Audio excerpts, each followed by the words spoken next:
All right, well, welcome everyone to Cooking with Cole. And Cole, go ahead. Awesome. Well, happy Saturday, guys. Welcome back. I feel like it's been a really long time since we've done one of these virtual classes because the last class I taught 2 Saturdays ago was one of those in-person events at the library, and we had a ton of fun. We did a no-bake pumpkin cheesecake, a no-bake apple cobbler, pumpkin cold foam that went on your coffee. It was a whole fun situation. So if you can make it to one of those in-person events, I highly recommend it. It was a good time. But to celebrate, because I haven't seen you guys in like a month, I wanted to do something that's a little bit out of my wheelhouse meal wise. And I haven't done the recipe we're doing today before up until this week. And I tried it on Tuesday, and it is one of my probably new favorites. It's that good. So I'm really excited to share it with you. So, what we're making today is a whole red snapper, which is a fish, and you've probably seen it at your grocery stores or maybe even the fish market. And they're those really iconic, deeply red and even ruby pigmented fish on the outside on their scales. And they taste fantastic. It's a really mild fish. It's calorically really low, but it's also nutrient dense. So there's lots of healthy fats in there, a good chunk of protein, and lots of vitamins and minerals. So I'm really excited to share this recipe with you. To accompany the red snapper, we're going to be making a chimichurri, and it's very flavorful. It's made with bitter aromatics that are going to accompany the flavoring that we're going to do with the red snapper perfectly. And then as a side, we're going to do a white bean and lacinato kale salad. So there's lots of fun things happening today. There's lots of moving parts. Per usual, this is a live class, so cross your fingers that the timing of this works out just so. But yeah, if you have questions, please feel free to type them in, and I'll try my best to answer those in real time as Ruth relays them to me over this webinar. And then some housekeeping things that I have going on in the kitchen. So nothing's happening on the stove top today, so that's exciting. But my oven is preheated to 400 degrees, and we're going to ultimately be cooking the red snapper for about 30 to 40 minutes, just sort of depending on where you place the snapper in your oven. And so I think we're going to go ahead and get moving since there's quite a bit happening in the kitchen today. So first things first, we want to start off with a yellow onion. And we're using the yellow onion to make a bed for the whole red snapper to rest on. And so all you want to do, per usual with any sort of onion, is go ahead and trim the ends. And this is a larger onion than probably what I need to be using. So I'll most likely only use probably about half of it or so.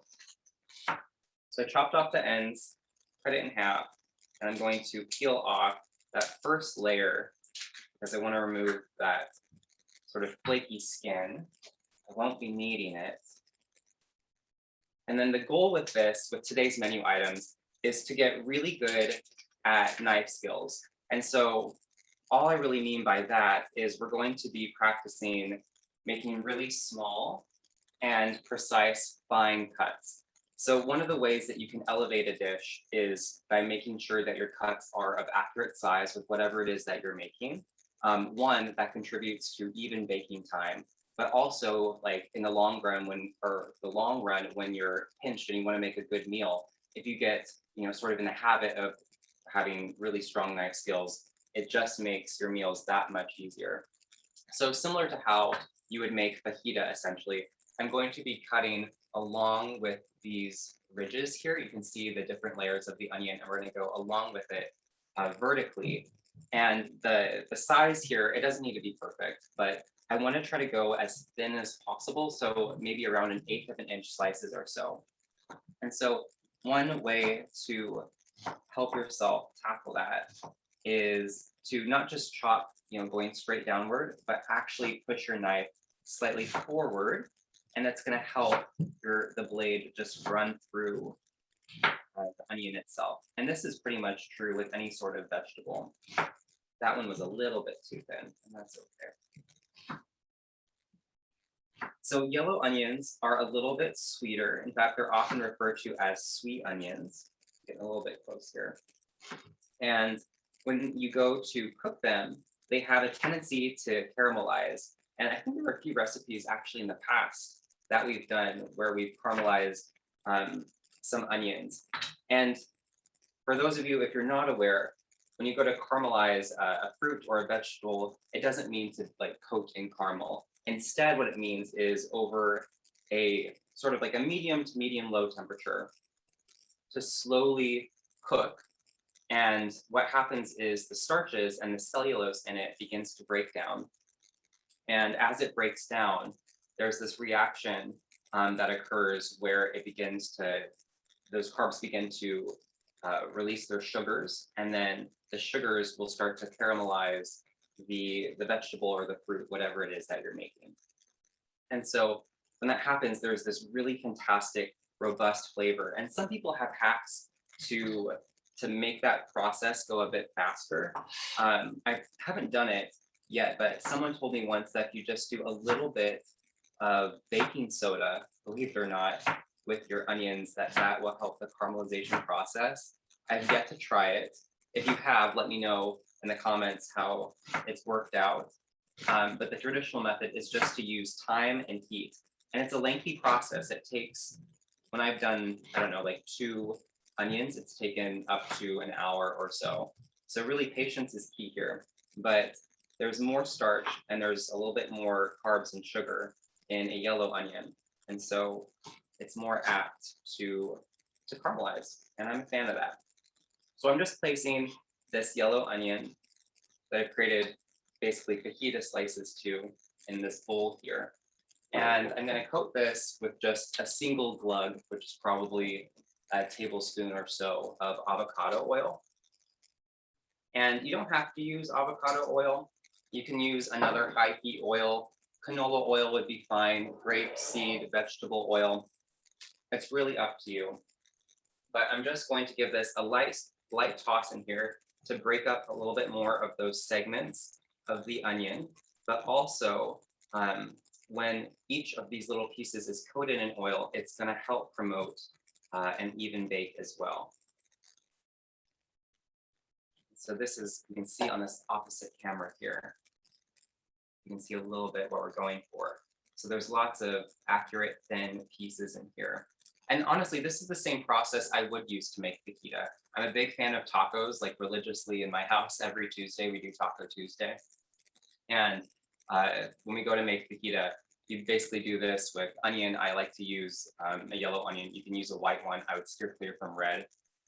And then just your peppers, and you just put it in the oven for 400 degrees. You can season it with spices if you want, but you really don't need to. And then as that caramelizes and cooks, that fantastic flavor and the smell and the sizzle is really what gets me. It's a lot of fun. So now that my onions are caramelized here, or not caramelized, sorry, oiled, I'm going to place them in just a baking tray that I've lined with parchment paper. Scoop this out. And spread it evenly throughout the baking tray.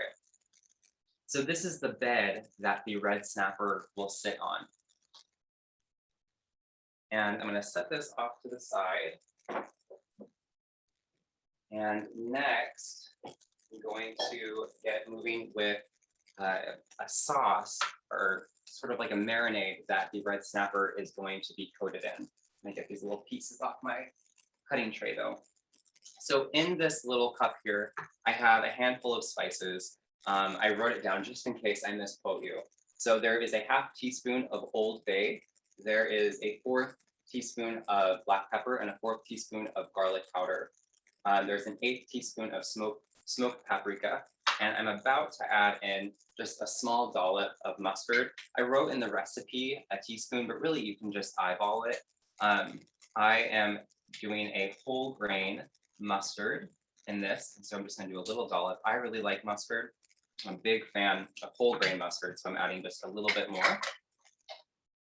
And then to this, I'm going to do, again, eyeballing here, a tablespoon and a half to 2 tablespoons of olive oil. I'm pretty happy with that. That looks good.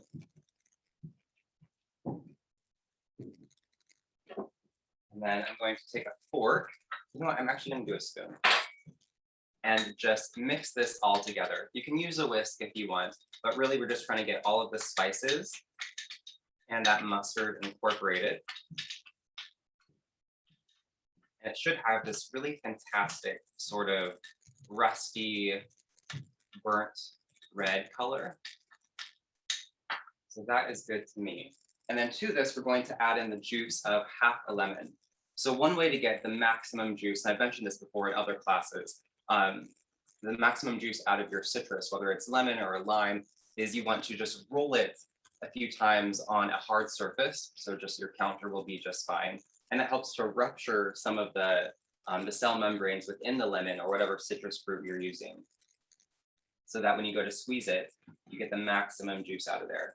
So one thing I'm going to do too, this is optional, but I'm going to reserve this for something special I'm going to show you a little bit towards the end of class, is I'm going to save a thin slice of lemon that is about 1/4 inch thick or so. And we're going to use this to garnish. I'm just going to set this on my counter. That's fine. So I'm going to go ahead and juice half a lemon into this little bowl here. And I think using fresh citrus, especially when you're kind of going out of your way to do a whole fish, is really important. You can use, it's not like taboo to use something from a jar or a bottle, but lemons are so cheap. And if you can get the real juice with that fantastic flavor, why not do it, right? If you really like lemon, you could even zest the lemon. I think that would be a lot of fun. I'm gonna rinse off my hands quick.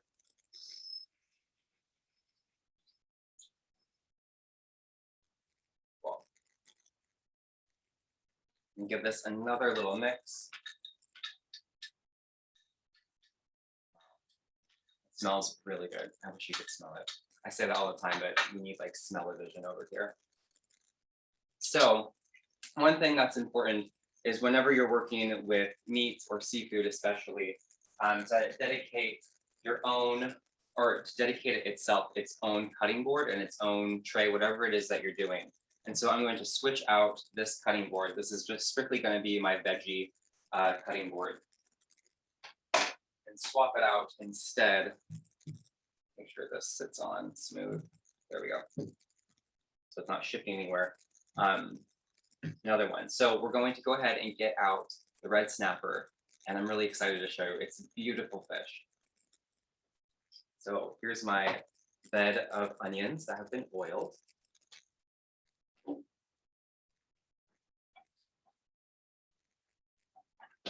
Right. Here is this giant red snapper. I found this one at my local Whole Foods. But again, you don't need to go to like a Whole Foods. Just call ahead to a handful of grocery stores and see if they carry it or if it's something that you can have ordered. But we're doing the whole thing. So the head and the tail are on. And when you go to purchase your fish, I ask to have it butterflied, which means that it can fold open like so here. And it kind of looks like a butterfly in a way. And then to have it gutted and deboned. And so what that means is there's all these little bones in the red snapper, and it's kind of impossible to get every single one, but for the most part, your fishmonger or whoever's preparing your fish has worked with this enough time so that they know what they're doing and you don't have to worry about it, which is good. So I asked him to take out the spine and most of the bones, or all the bones if you could get to it. And the other thing that you can have done is to cut off the fins that are on both sides here. But I like to leave, oddly enough, the head and the tail on because there's lots of flavor there. Not like you're going to eat the tail or the head, but as those flavors go to cook in the oven with the onion, that is a tongue twister, everything just gets incredibly aromatic. The smell is genuinely next level. It's fantastic. So what I'm going to do to this is I'm going to use an extra sharp knife to make a series of 45-degree cuts on both sides of the fish where the fillets are, where this thing is butterflied. And so you need a decently sharp knife to do this. And so instead of using this knife that I'm going to dedicate just for veggies and like citrus fruits, I'm going to use a different knife. And a knife I like to use a lot of the time is one, this thing is like stuck on here. There we go. I get a little bit nervous when working with this knife. It's a porcelain knife. And so it's not made from metal, it's made from porcelain. And that means that it is really, really sharp and it's very easy to sharpen so that you get incredibly accurate and good cuts. You don't need this. Like a moderately sharp knife is going to do you just fine. But sometimes it's nice just that when you're cutting through those scales to have something that's a little bit more friendly. And so there are what would be the fishmonger cut it off, there would be a gill and a fin here sort of coming out this way. And so I'm going to be cutting 45 degrees, you can see on this other camera here, into the fish. And so I'm just going back and forth. And we're not trying necessarily to go all the way through to like cut through the other side of the fillet. We're just trying to make probably like a 1/2 inch deep incisions throughout the fish. And then I'm spacing it about 3/4 of an inch to an inch apart.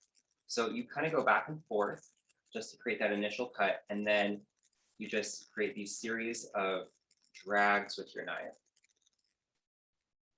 so that you're getting fairly deep. So there's going to be more meat of the fillet when you get closer to the spine here, and there's going to be less meat as you get closer to the belly. And you just want to be mindful that when you're making your cuts, that you're not putting or going too deep on that belly side. So you don't want to go all the way through. And I'm stopping right before I get to the end so that there's not just these strips of like floppy butterflied fish. I'm stopping about an inch or so before I get to the end. And so ideally 4 cuts here is going to be enough.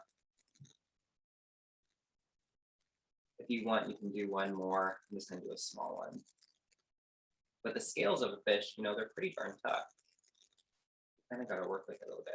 Okay, so I made 1, 2, 3, 4, 5, ultimately 5 cuts. And I'll try to hold this up for you to see quick. Am I blocking it? Oh, I don't know. You can see. Can you see those cuts all right, folks? Yeah, they look great. Thanks. So we're going to do that same thing on the opposite side. So gently pick it up.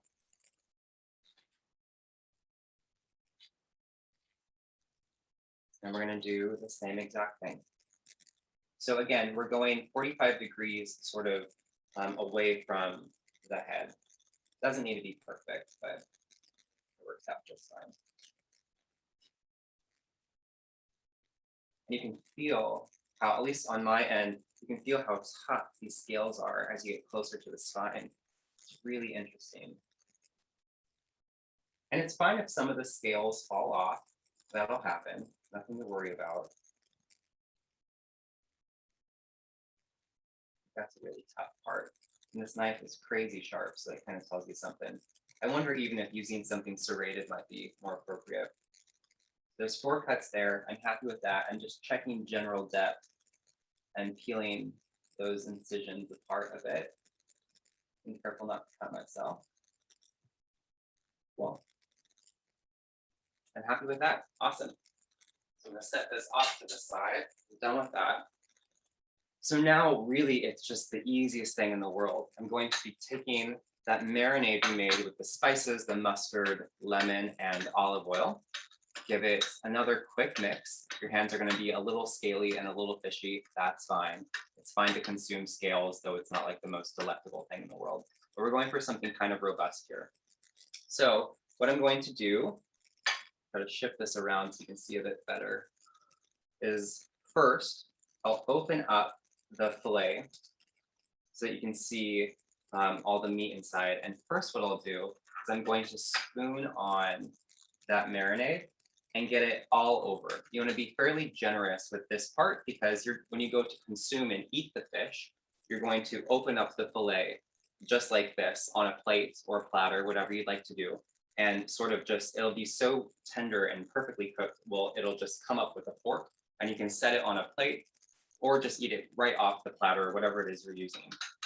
And so I want most of the seasoning to go on the inside.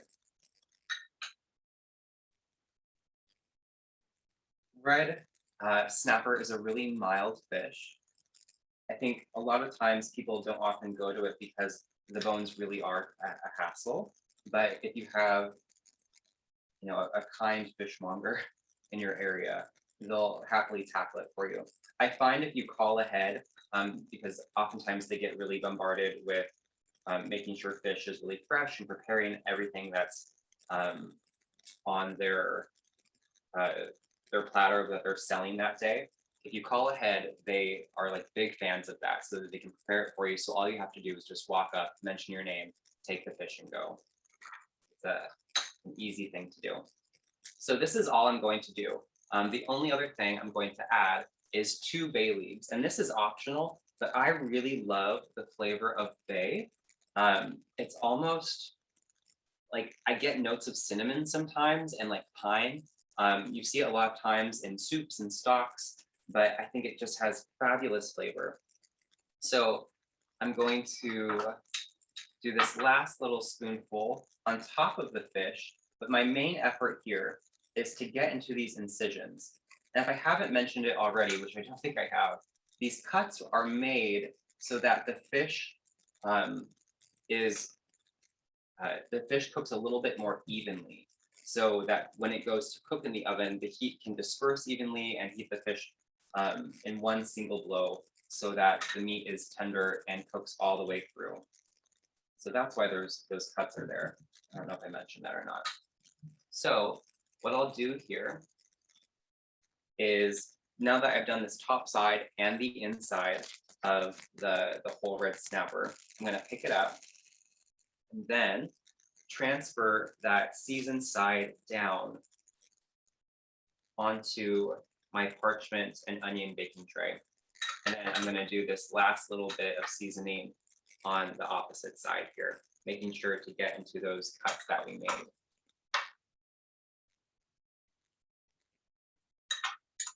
Should have saved just a little bit more. That's okay. We'll be just fine.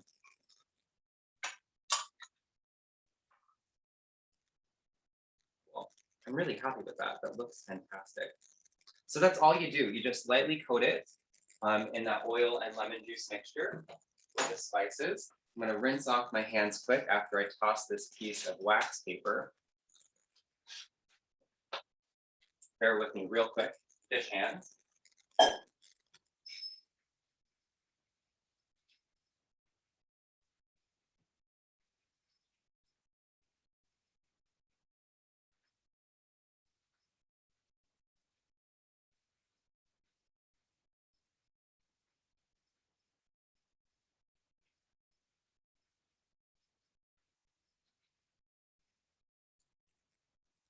Okay.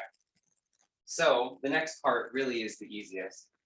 I'm just going to set this in the middle rack of my oven in the center of the tray so that it cooks evenly for 30 to 45 minutes at 400 degrees. You could probably do, if you're in a pinch, 425. And I might do that because I have a feeling I'm going to be pressed for time with the way this class will roll out. Okay. So I'm going to turn up the heat just a little bit. I'm probably going to do 415 and call it fine. So this was my fish cutting board. I'm going to discard it and I'm not going to use it again. So it's nice to remember what is what. So back to the veggies and stuff. The next thing that we're going to make, I need to set a timer actually, so I don't forget about my fish. There we go. Fabulous. So the next thing on our list is going to be the chimichurri. And it couldn't be simpler. I'm going to use that same bowl that I had my onions in. That's going to be fine. And to this, I'm going to add in some minced garlic. In the recipe, I wrote 3 cloves of garlic, but if you've taken class with me before, I always say you don't necessarily measure garlic from a recipe, you measure it with your heart. So I'm going to stand by that rule. And I'm going to go ahead and finely mince 4 cloves of garlic, because I feel like that is what my heart needs today. If you wanted, you could grate your garlic or even make it into a paste. There's all sorts of fun little tools. I've seen those little like I don't know what it's called, but you set the garlic inside this press, and essentially it does this job for you. But I've always just been a stickler doing it myself. So when I was in culinary school, they were very firm so that you would always just have to use your knife and practice with your knife skills. So that's just been drilled into me. But if you have that tool, go ahead and use it. It doesn't matter. Hey, Cole, I have a question for you. Yes. Can you add red or yellow bell peppers to your onions for the red snapper? Oh, I love that idea. Yes. The only thing that I would caution is I think the bell peppers would work because they're of similar texture to the onion themselves. I think that moisture content and the bite is very similar to an onion. So I think that peppers and onions go really well together, which is probably why fajita goes so magically with like anything, but also tacos. But I wanted to try, so when I was testing this recipe on Tuesday, I tried it with potatoes, and I did that in the same pan, and it turned out that the onions were fabulous, but the potatoes weren't done quite as much as I'd like them to be. So I would say, to answer, that's a long way of answering your question, but I think peppers and onions would work really well together. I think potatoes, if you went to go that route, wouldn't work so well. But yeah, I think that sounds fantastic. And those flavors would work really well together too. All right, so there is my garlic. Garlic is in here. Next, we're going to use about, what did I write on the recipe? Like a fourth cup or so of, we're gonna do mint, dill, and cilantro. So I'm gonna go ahead and get those out right now.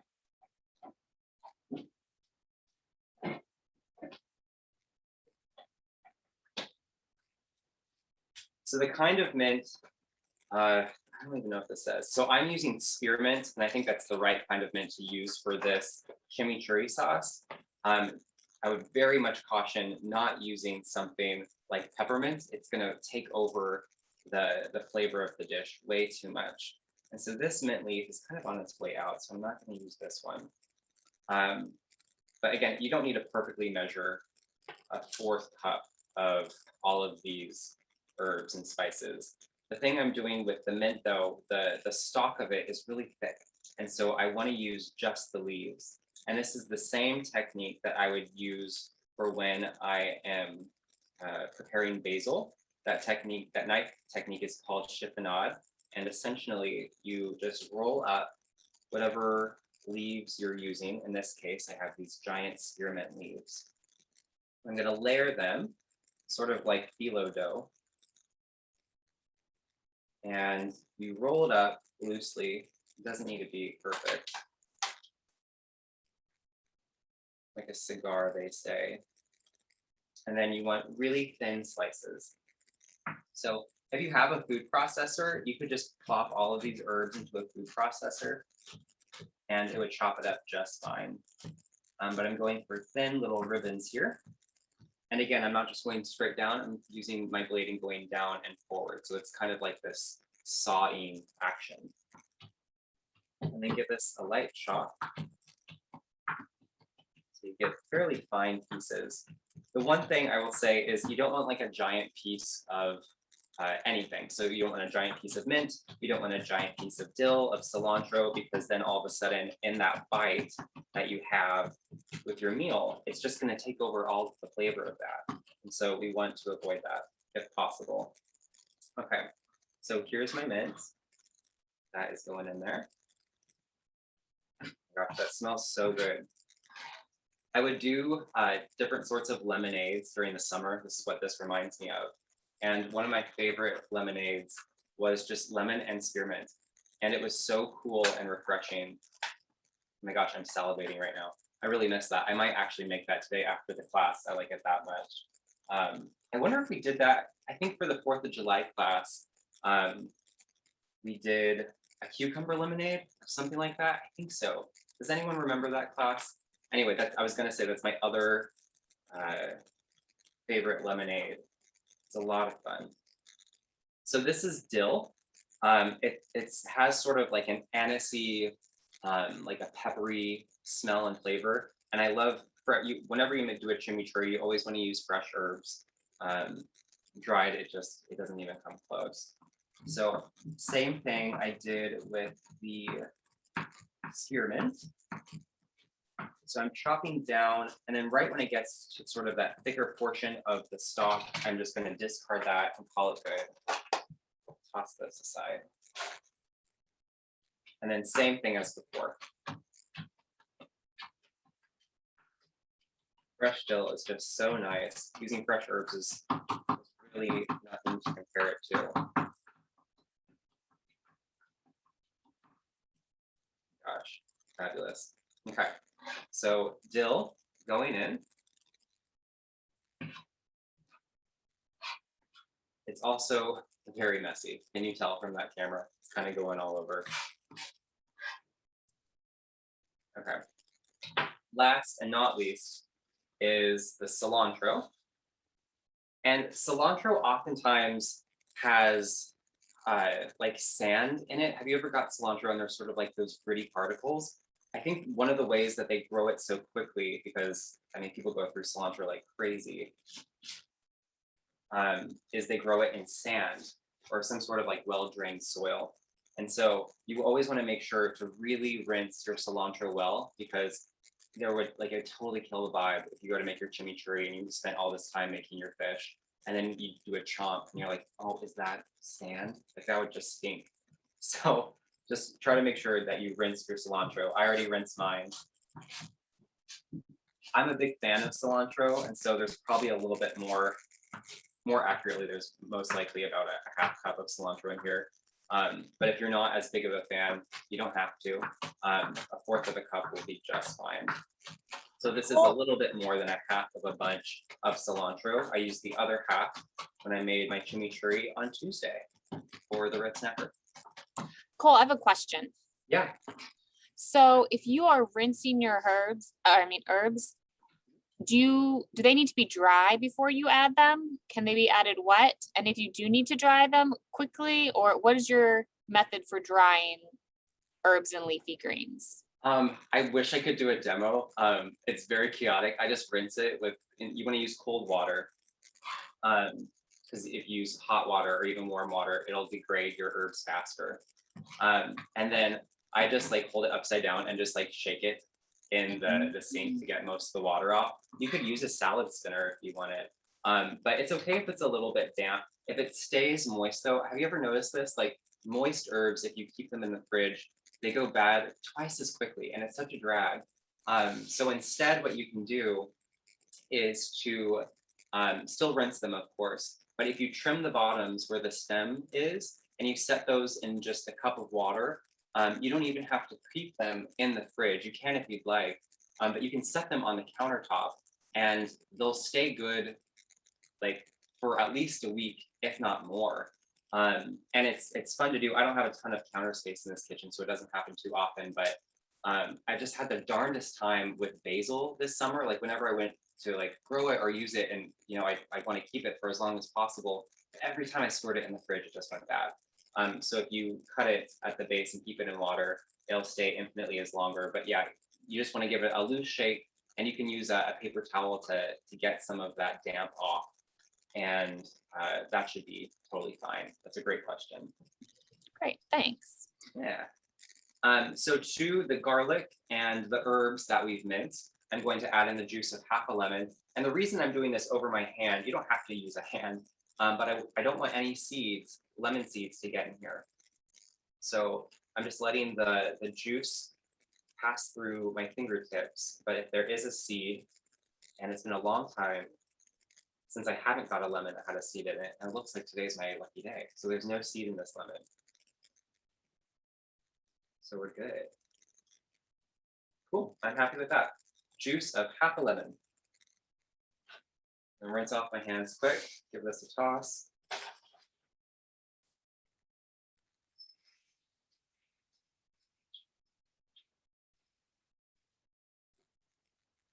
I'm starting to smell the fish. It smells so good. My timer says about 20 minutes left. I'm curious to see if the fish will be done in time. I hope so. Fingers crossed. To the chimichurri, I'm going to add in some olive oil. In the recipe, I wrote a tablespoon and a half of olive oil, but again, just eyeball it. It's okay if it's not perfectly accurate. And you're gonna give this a mix together. Oh, like genuinely, the smell that is coming from this is heavenly. It looks like just the coolest salad. I mean, check that out. Is that not so fun? The rich color. Oh my gosh. What was so funny is when I was eating the red snapper, I would just go in for these giant dollops of chimichurri. If you've never had it, I swear by it. You don't necessarily have to have it with just fish. A lot of people use it on steak. You can do it on poultry too, or even just to accompany some vegetables and stuff. Like I've had chimichurri like this with roasted fennel, and those flavors work marvelously together. In fact, I had roasted fennel last night. I'm a big fan. Okay, so the chimichurri is made. The only thing left on our list is to do the white bean kale salad. And so ignore like the craziness happening on this countertop here. So first things first, we're probably gonna need a decent sized bowl. And so I have this giant salad bowl right here. And to this, we're going to start ribboning our kale. And you can use any sort of kale, or you don't have to use kale at all. But I think it's an underutilized green, and people are a bit hesitant to go for it. One, because it's really bitter. It's hard to know what to do with such a bitter kind of lettuce. And the other thing is the lettuce is the leaves of it are relatively tough. But it's one of the best things out there for you. It's really high in vitamin K. It's crazy high in fiber. I believe there's vitamin A in there, vitamin C. So lots of really fantastic things. And now as it's starting to get into these colder months, it's oddly difficult to eat more veggies. At least it is for me when it gets cold. I just want, something like really hot like soups, but it's hard to get your greens in specifically. And so this is a go-to salad that I thought that would just be lots of fun. So the kind of kale, there's multiple kinds out there, but I really love that dinosaur kale. It's also called lacinato kale. And it's really simple to utilize if you know what to do. And so we're gonna go ahead and prepare that real quick. So this is what lacinato kale, probably seen it at the grocery store or like as a garnish to something at like a restaurant that you've gone to. It totally looks something like a dinosaur would eat. Show you in this camera too. The leaves on here are really sort of burly and curly, and they have these fabulous ridges to them. And when it's not sort of wet like this and it dries out, it almost looks blue, like a deep sort of like turquoisey blue, which I find just very fascinating. And so I'm not going to do this entire package, although for the recipe, that's what it calls for. But since it's just me today, I'm probably going to do a little bit less than half or so. So I'll set that tag off to the side. And I like to work a few stems at a time. So within your lacinato kale, there's this deep stem or vein that's really thick. And so you can see like this is about the size of my pinky. Like it's pretty darn big. And so we're going to cut that out. And so I'm going to set it this like deeper, darker green side down. And then at the top, where that stem is, I'm going to make a small cut going horizontally. And then I'm just going to run my knife down the outer edge of where that stalk is, making sure to not get the stalk because I just want to maintain the leaf. I'm just trying to remove this stalk here. And so if you're having a party or if you're thinking of, what's a fun salad to have, and I want to eat healthy, but I don't necessarily, like you have busy work days or something, this is something that you can prepare and make in advance. So you can do all of this ahead of time and just keep your kale in a bag. And so that way you can throw a salad together fairly last second. and bada boom, you're all done. So I'm going to do one more leaf here. So small incision on top, running my knife down the outer portion of that thick stem, tossing that. So you can see that they're sort of like, it even sort of looks like the butterfly fish that we did. So I'm going to rip this in half so that there's two portions here, and I'm going to stack them. So this is very similar to what we did with the mint when making those chiffonade cuts. And so I find working like 3 kale bunches at a time is easiest. And so I'm just keeping them stacked. And I find that I eat a lot more salad when the size proportions are the way that I like them. And so I love like fairly thinly ribboned kale specifically. So I'm going to go for something no bigger than a 1/2 inch wide. But if you like thicker pieces, go for it. I just know that with kale, because it is so bitter and there's a lot of chew to it, it's one of those tougher greens. I don't like giant pieces. I want them more bite-sized, so I have to do less chewing. So once I get about halfway through, I stop and just grab those ribbons. And it's just one of the prettiest greens to me. I love that color. I'm wearing that color. That's hilarious. So I'm going to do this. Again, about 1/2 inch thicker, so it's about where you want those ribbons. And my knife is going down and slightly forward. And you hear that crunch too, that's how you know you have like a really fresh kale.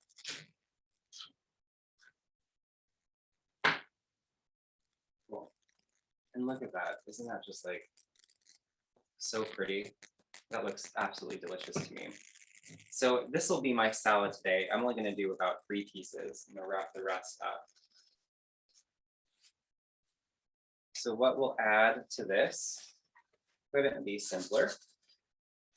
Since it is a kale and white bean salad, one of the components is going to be white beans.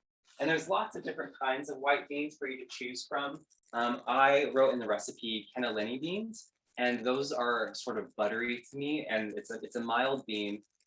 You can buy them canned or buy them dried and make them yourself, whatever works best for you. I just got it in a can and then I rinsed and drained it. And I put those in a bowl right here. So this is what rinsed and drained cannellini beans look like. And they're relatively big. Yeah, it's very mild. There's like a little bit of a buttery flavor there, but nothing too crazy. I'm probably, since this is a whole can of beans, I'm gonna pour in, I don't know, not quite half. I'm happy with that. Cool. All right. And so the next thing that I'm going to add is some English cucumber. And one hack I found is, like, I usually get one of those longer ones where it's about 1.5 feet long and they usually come wrapped in plastic. But there are like these baby English cucumbers. And so that way I don't have to waste a whole English cucumber if I know that I'm probably not going to be eating it in like the next day or so. Sometimes the end, even if you wrap it in plastic wrap where you go to make the cut, goes bad. And so one way to avoid that is if you just get a pack of minis, it's absolutely perfect and you don't got to worry about it at all. So I'm going to cut these ends off of the English cucumber. Some beans stuck in my throat, sorry. And I'm going to go ahead and cut this in half. Be careful. Cool. And so I'm going to save one of these halves for a fun little, sorry, I'm going to take a sip of water and have a bean stuck in my throat that I chomped on previously. But we're going to quarter this here, but I'm going to use this extra one for a garnish idea that I saw on YouTube, and I just think it's so fun. But I'm going to use the rest of these. So again, cutting it in half and then in half again, so quartering. And then the flat side down. Simple cut. And I think that's going to be enough for my salad since it's just me today. I think 1.5 of these little cucumbers will do the trick. And so again, relatively small pieces. I'm going for about 1/4 of an inch, probably a little bit under. But I love English cucumber because of it's not as watery on the inside. There's a lot more crunch to it. And I find it stays, at least to me, fresher longer. So they're just nice to have on hand. And the crunch is just so fabulous.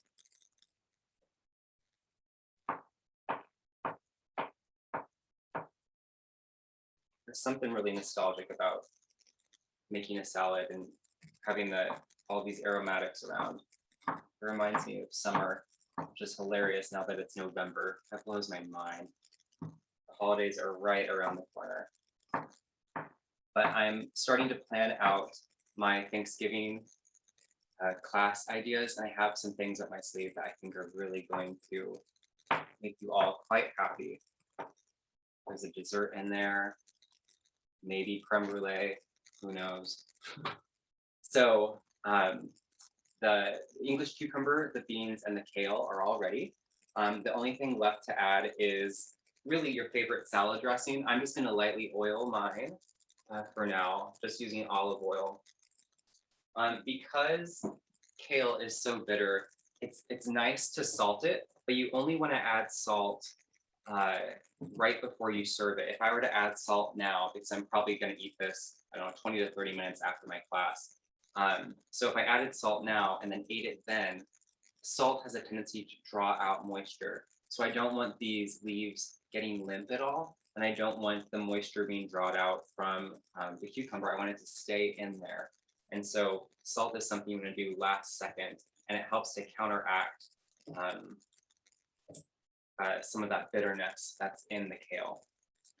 So if your ingredients, like the beans and your cucumber, fall to the bottom, that's okay. Just, draw your spatula from the bottom to the top, and then try to bring those a little bit more through. Although ironically, mine have all sunk to the bottom. That's not quite working.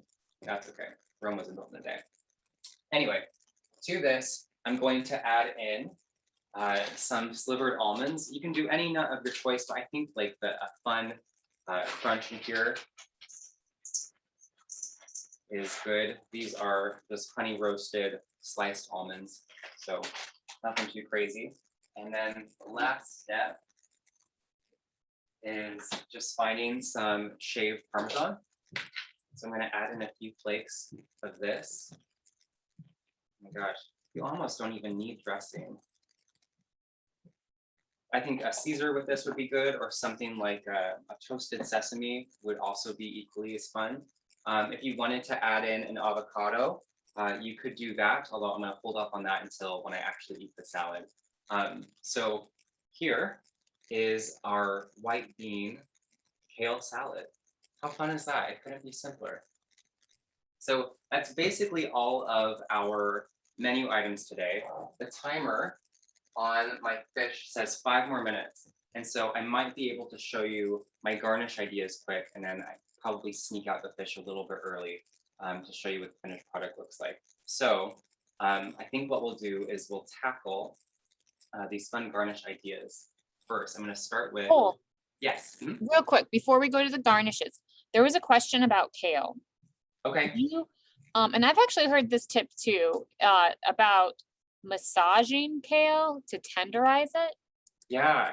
What does that mean? And do you ever do it? Sometimes. So like I've been mentioning, the kale is really sort of tough, and a lot of times if you just go to like loosely chop it and don't get it quite bite-sized enough, it's a bummer, like doing all of that chewing because it is tough.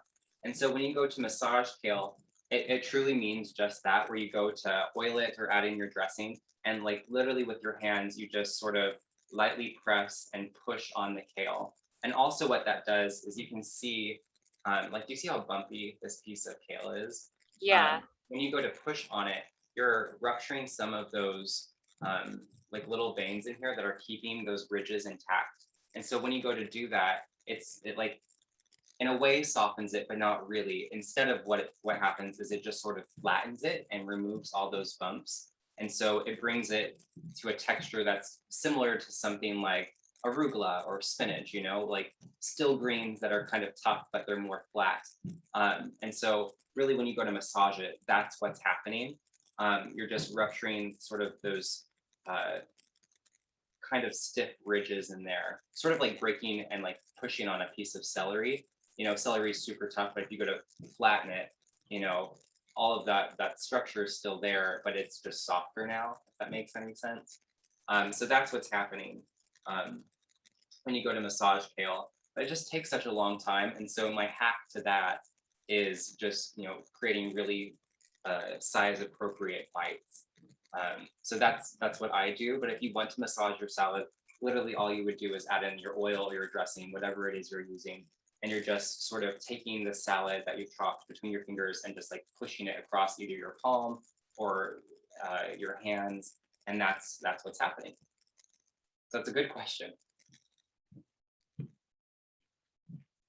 Okay. So did that answer it, by the way? Yeah, I think that makes sense. Okay, cool. So I'm going to, with this slice of English cucumber, I'm going to place it on the flat side down and get out a,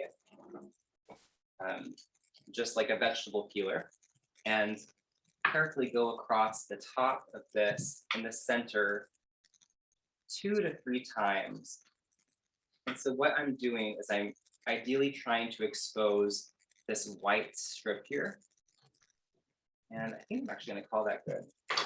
So I'm going to take these strips that I've made, cut them away, and then I'm going to cut this on 45-degree angles on both ends here. Discard those, and also do another 45-degree angle in the center. So I have these relatively small size pieces that I am working with. So my next step is I'm going to set it down on a plate or on this cutting board here so that it's elevated. And then I'm going to make a cut that goes from this corner about halfway through here so that this is more of like a triangular shape and less of a rectangle shape, if that makes any sense. And so I'll show you what that looks like after. So I'm going to set it down and go from this flat edge to the center of here. That's more of a triangle shape. I'm happy with that. That works. So you can see a little bit more like a triangle. Yeah. So I'm gonna do the same thing this other one. And this is where like having decent knife skills is nice. So these pieces you can eat, you can discard, it's up to you. They're still good, obviously. And then I'm going to make really thin cuts along that 45-degree angle. And so ideally you would have them all be relatively close together. And I would say that they're as thin as you can make them. And then, so what is happening is at the tip of this, or the side that's closest to you, is thinner. And then the side that's closest to me is thicker, has more depth to it. So what I'm going to do is take a toothpick and push it through the end that's closest to me, so the thicker side, and pushing it through horizontally, and sort of spinning the toothpick at the same time so that it doesn't rupture or hurt the cucumber. And so right now, I'll show you on this camera, it's probably an easier visual. You can see that they're all lined up and that the toothpick is going through the base here. Oh, there's my timer. How serendipitous is that? So this can be good, but what's really fun is because it's on this toothpick here, if you shift the slices just enough, you can create this spiral where it almost looks like a shark fin in a way. Can you guys see that okay? Yeah, that's really cool. Isn't that fun? And so if you're making, a charcuterie board for the holidays, that would be fine. But this would go really well with any sort of garnish. You can add it to not just like your fish, but a charcuterie board, a salad, just like a fun little visual display thing. And so the other thing I thought of is to do something with a lemon. So you can see it's just a thin piece of lemon here. And you can see all the, almost like a window pane, the individual membranes where the fruit of the lemon slice is. And so what I'm going to do is cut from the center out on one of those slices. See that okay? And do the same thing on an opposite side, so that we have half lemon slices, but they maintain these little window panes of lemon meat, essentially. So now all I'm going to do is cut up to the rind. So from the rind to the center along those little window panes. And then you sort of stretch it out. You might need to go do little incisions downward into the rind, but the thing is you don't want to go all the way through because then you'll have just a tiny little slice of lemon, which is not what we want. So these almost look like dinosaur spikes, which honestly is something I'm going for. And so in an ideal world, these would lay a little bit flat. So you might have to do just a bit of bending, but be mindful that if you bend too much, it's gonna snap. So it almost looks like little birthday flags, but just pointing upwards. And so I'm gonna do the same thing to the other one. Let's cut along those panes. It looks like I need to make just slight cuts into that pith of the lemon. Cool. Just be mindful again, try not to tear it. So cute. These little lemon flags. Okay, so what I'm going to do with this is I'm going to dress up the red snapper so that it looks, I don't know, I just think it's adorable. So what I'm going to do is lay out a hot pad. I'm going to rinse off my hands quick.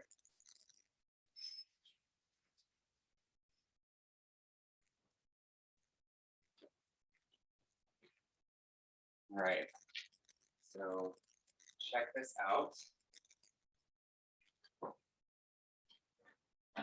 Yes.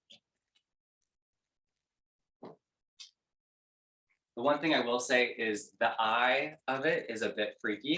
You don't eat the eye, obviously. I'm gonna move this quick. Okay, there we go. So I'll hold it up so you guys can see probably a little bit better. Can you see that all right? Yeah, Cole, it looks beautiful. Thank you. So you can see some caramelizing on those outer onions. And there's, I don't know if you can see, but towards the bottom of the pan, there's a lot of juice from the fish and also just the general steam from the onions. And everything is sort of flavored into each other. So before you go to cut into this or to consume it, you want to let it cool for about 5 minutes or so.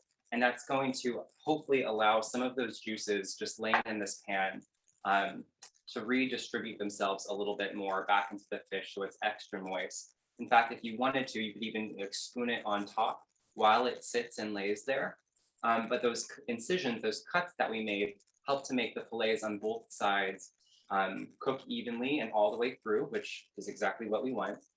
And so when you go to serve this with your salad or whatever, what you'll do again is you'll lift this open. I don't think it's, yeah, so right now it's just so tender that I can't show you, like it just sort of falls apart. And so what you want to do is with the spatula, go underneath, like in the center of the fish, you'll go underneath it to catch that meat. And then when you go to serve it, you'll do it skin side down, either on a plate because it will just, fall off because it's so tender and light and flavorful. And so what's fun is when it is ultimately butter side, a butterfly opened on a plate, you can top it with some of your chimichurri that we made. As a reminder, that's what these herbs are. It's bitter aromatics. But with your garnishes, what's sort of fun is you can take your little cucumber fish scales, and you can take that toothpick and just sort of guide it in one of those cuts that you made within the fish. And it looks like these fun little spikes, right? And so because we have other cuts to do, You could do ridges from your lemon in there. You might want to take a toothpick and like shove it in a little bit so that it looks all fun. I would do a better job, but this is just so tough. It's so tender that it's just falling apart. You can feel the meat. It's just so soft and perfectly done. So yeah, that is our meal today. We have whole red snapper with these fabulously cooked onions, and you can serve the onions on top of that too with the chimichurri that both go really, really well together. We have white bean and lacinato kale salad, and that's our menu today. So I hope you guys enjoyed it. If you have any questions, I would love to tackle those. Wow, Cole, that all looks so good. Thank you. So we'll give people a minute or so here if you have any questions. I actually do have a question. Yeah. So when you are looking for fish mongers, how do you find them? Like there's a few places that sell fish. Like, how do you know when you've got a good piece of fish versus a bad piece of fish? Yeah, so a general rule of thumb is it's twofold. One is that when you get a piece of fish, or you're looking like at a piece of fish at a market, and they go to hand it to you, it shouldn't smell like fish. Like there really shouldn't be a fishy smell about it. And sometimes like it's tricky because depending on where you shop, like in Asian markets, like when you first walk through the door, oftentimes like you're wafted by like the fish counter. And so it gets a little bit, you're like, oh, well, is there good fish here? Is there bad fish here? But oftentimes that's just because there's such a medley or variety of fish. Like when you go down to the wharf, even though that's been like removed from the storms we had last week. But like at the fish market at the wharf in DC, there's like a vague fish smell, but it shouldn't be overly stinky. So when you receive the piece of fish, it shouldn't smell. Another telltale sign is that the eye of the fish should be pretty darn clear. It shouldn't be foggy or like misty eyed. It should be like clear and all the way through. So it should look like a normal fish's eye. But if it's opaque, if there's some whitening to it, or if it looks cloudy or foggy, that's an indication that it's a not good piece of fish. But like let's say that they've already filleted the fish and you don't have the head on still. The first your go-to would be the smell of the fish. If it is stinky or overly fishy, it really shouldn't have any scent at all. Like it might have a vaguely fish smell, but anything stronger than that isn't great. And so when I go to choose like where I get a piece of fish from, it sort of depends. The fisherman's wife at Union Market here, she does sashimi grade or sushi grade fish. And a lot of times that's flown in almost daily. And a lot of fish, when it comes into your supermarkets, I believe it comes in frozen and then they just thaw it in real time. And then the more exotic cuts of fish sometimes are flown in bi-weekly or every other week, depending. And so my default places were either the wharf or just having like a decent conversation with the people at your fish counter. And a lot of times they're really excited to chat with you about the quality of their fish and like where it's sourced, did it come in frozen, and like the best advice they have on keeping it fresh. But I would say if your fishmonger or the person working behind the counter doesn't quite know, in general, I would say to either like talk to like a manager to see if they have any insight. But I used to work at Whole Foods. It was like my first job way back when I was in high school, and I was really spoiled in that they really were promoting in terms of like education of their products, and a lot of grocery stores have this policy now. So if your like general fishmonger person working behind the counter doesn't know, I maybe wouldn't get fish there. You want them to be informed, right? Like on what they're selling. That's okay. Those are all good tips. So smelly fish, cloudy eyes, and a sales of fishmonger who isn't sure about the fish that they are mongering to you. Yeah. And honestly, that's the same policy with any sort of meat too. If you like have questions about where your food is coming from and where it's sourced and how it's getting from A to B, within your grocery store. I think these are all really important choices and thoughts to have surrounding food, because this isn't, how do I say this? It's just important to know where your food comes from, leading a healthy life. So Yeah. you get be curious. We do have one other question, and it does lead me to my next point. When will you be having another great online class? So I'm sorry for the wait on the last one, because we did that one in-person event 2 weeks ago, but the next one is in 2 weeks from now. So Yep. 2 Saturdays. I'm not sure what that date falls under. It falls on the 20th.